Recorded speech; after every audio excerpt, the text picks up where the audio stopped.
সবাই মরে যাবো, আমরা সবাই, কেউ থাকবো না। এই পৃথিবী থাকার জায়গা নয়। কিয়ামতের সময় আল্লাহ তাআলা মালাকুল মাউতকে বলবেন সবার রূহ কবজ করে ফেলো, সবার, কেউ থাকবে না। আল্লাহ মালাকুল মাউতকে বলবেন, মালাকুল মাউত কি অবস্থা? বলবে সব শেষ। মাইয়াব্বা, কে বাকি? মালাকুল মাউত বলবে জিনেরা বাকি। আল্লাহ বলবেন জিনদেরকেও শেষ করে ফেলো। মালাকুল মাউত আজরাইল জিনদের রূহ কবজ করবে। আল্লাহ এবার জিজ্ঞেস করবে, ইয়া মালাকাল মাউত, এবার বলো আর কে বাকি? এবার বাকি ইবলিস শয়তান, ইবলিসরেও শেষ করো, ইবলিসও শেষ।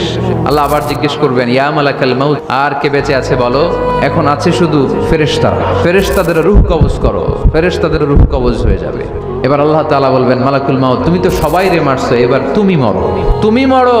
শোনার সাথে সাথে মালাকুল মাউতের কাঁপুনি ছুটে যাবে, খিঁচুনি এসে যাবে ভয়ে। রাব্বুল আলামিন বলবেন, মালাকুল মাউত কেঁদো না। জান্নাত জাহান্নামের মাঝখানে একটা জায়গা আছে, জায়গাটার নাম হলো আরাফ। এই আরাফের মধ্যেখানে যে দাঁড়াও, ওখানে যে মালাকুল মাউত কাঁপতে থাকবে।